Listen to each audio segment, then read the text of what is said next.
ప్రభుత్వం ఏర్పడిన తర్వాత రాష్ట్రంలో కొనసాగుతున్న ప్రజాపాలనలో విద్య, వైద్యంతో పాటు వ్యవసాయ రంగానికి అధిక ప్రాధాన్యత ఇవ్వడం జరుగుతుందని ఉమ్మడి నల్గొండ జిల్లా DCCB DCMS director Thungathurthi single window chairman Gudipati Saidulu అన్నారు. మంగళవారం మండల పరిధిలోని అన్నారం, వెలుగుపల్లి గ్రామాలలో సొసైటీ ఆధ్వర్యంలో ఏర్పాటు చేసిన ధాన్యం కొనుగోలు కేంద్రాన్ని ప్రారంభించి మాట్లాడారు.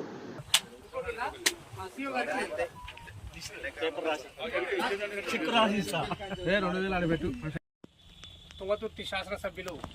మందుల సామ్యుల్ గారి ఆదేశానుసారం అన్నారం గ్రామంలోని మా రైతు సేవా సహకార సంఘం తరపున ఏర్పాటు చేసిన వడ్ల కొనుగోలు కేంద్రాన్ని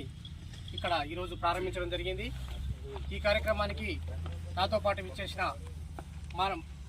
Thungathurthi market committee vice chairman Venkanna గారికి, మా సొసైటీ డైరెక్టర్లు శ్రీలత గారు, భిక్షంరెడ్డి గారికి, అదేవిధంగా గ్రామ పెద్దలు,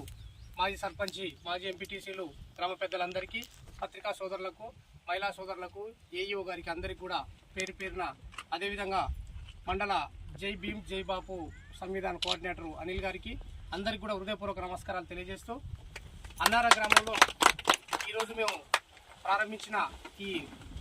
రైతు సేవా సహకార సంఘం వడ్ల కొనుగోలు కేంద్రాన్ని మరి అన్నారం రైతులు ఉపయోగించుకొని, రైతులు దయచేసి వడ్లను ఆరబెట్టుకొని తాళ్ళు లేకుండా వాటిని వడ్లను పట్టుకొని కేంద్రానికి తీసుకురావాల్సిందే కోరుతున్నాం. అదేవిధంగా ఇక్కడ ఉన్న మా సొసైటీ సిబ్బంది కూడా రైతులకు సకాలంలో అందుబాటులో ఉంటూ వారికి కావాల్సిన మంచినీళ్ళు వసతి కానీ, అదేవిధంగా వర్షాలు వచ్చినప్పుడు వాళ్ళకి పట్టాలు కూడా అందించే విధంగా ఇక్కడ అందుబాటులో ఉండాలని కోరుకుంటూ, మరి మన రాష్ట్ర ప్రభుత్వం ముఖ్యమంత్రి రేవంత్ రెడ్డి గారు మద్దతు ధర మనకు వడ్లకు ఏ గ్రేడ్ అయితే 2320, బి గ్రేడ్ అయితే 2300, అదేవిధంగా సన్న వడ్లు అయితేనేమో 500 బోనస్ ఇవ్వడం జరుగుతుంది. కాబట్టి రైతులు ఈ అవకాశాన్ని ఉపయోగించుకొని తమ యొక్క వడ్లను మా కేంద్రంలో అమ్ముకోవాలని కోరుకుంటూ, సకాలంలో మీకు బిల్లులు ఇప్పించడానికి కూడా మా సొసైటీ సిబ్బంది మీకు ఎప్పుడు అందుబాటులో ఉంటారని తెలియజేస్తూ, ఈ కార్యక్రమానికి నన్ను ఆహ్వానించినందుకు